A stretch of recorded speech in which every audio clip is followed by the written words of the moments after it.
गुरुजी संगत जी, आज मुझे शेयर करना था आप सभी से कि महाराज ने मुझे अपने दरबार में कब, कैसे और किस तरह बुलाया।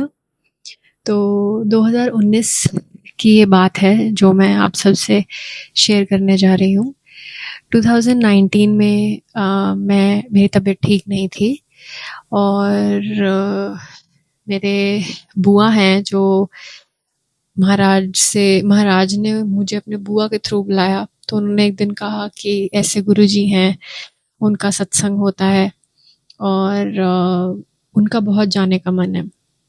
तो सच बात तो ये है कि पहले मैंने बहुत दिमाग यूज़ किया कि पता नहीं गुरु कौन कौन होंगे, कैसे होंगे। और क्योंकि मैं सिख फैमिली से बिलोंग करती हूँ तो गुरु ग्रंथ साहिब जी महाराज भी हैं। तो मैं बहुत ही डाउटफुल थी, लेकिन बुआ का मन रखने के लिए मैं सत्संग में चली गई जो सेक्टर 7 चंडीगढ़ में हुआ था।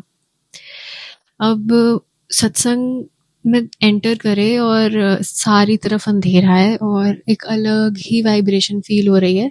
और मुझे याद है कि हम बहुत देर पार्किंग ढूंढते रहे और हमें पार्किंग नहीं मिली थी, तो हम लेट एंटर करा, बहुत late. I think we were सबसे लेट उस दिन सत्संग में। तो तब पता नहीं था कि गुरु महाराज के दरबार में लेट नहीं जाना चाहिए। तो ऐसे ही हुआ, माथा टेका, बहुत मेस्मराइजिंग सा फील हुआ महाराज के दरबार में। और उसके बाद हमें प्रसाद मिला, हमने खाया। और जितना मुझे याद है जब सत्संग शेयरिंग हो रही थी तो मेरे अंदर से पता नहीं ये क्या अजीब सी भावना उठी कि बस अब चलो यहाँ से।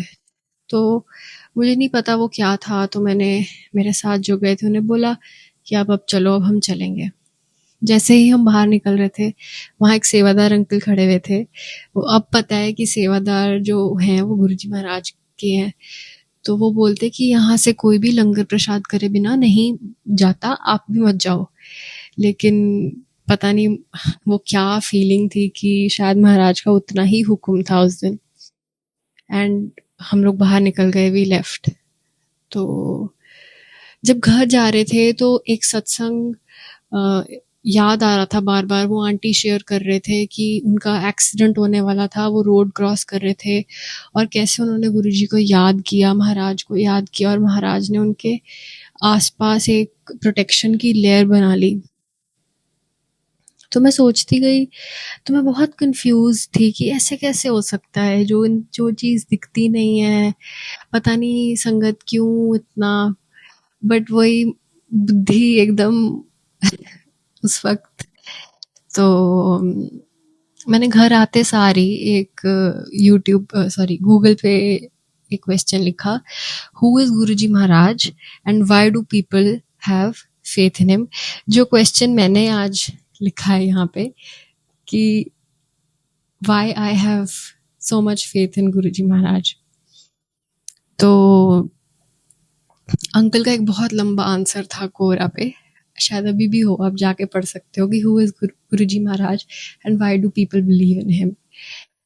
तो उस वक्त तक कुछ नहीं पता था सत्संग क्या होता है क्या नहीं होता। तो फिर महाराज ने उस वक्त डुगरी मंदिर बुलाया और उस वक्त डुगरी मंदिर में कुछ गिनी चुनी संगत होती थी, मतलब इतनी संगत नहीं थी।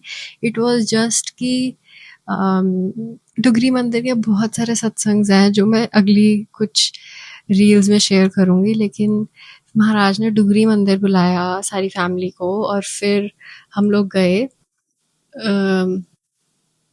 जो भी फैमिली मेम्बर्स को गुरुजी ने हुक्म किया वो गए। और मतलब इट्स अ डिवाइन प्लेस। मतलब ऐसी दुनिया में धरती पे कोई जगह नहीं है। महाराज के मंदिर इतने डिवाइन है, इतने डिवाइन है। पर हाँ जी, तो कुछ यूँ था मेरा सफ़र। और आगे आगे जैसे जैसे हम चलते रहेंगे मैं और रील्स शेयर करती रहूँगी और अपनी जर्नी शेयर करती रहूँगी। जय गुरु जी। शुक्राना गुरु जी।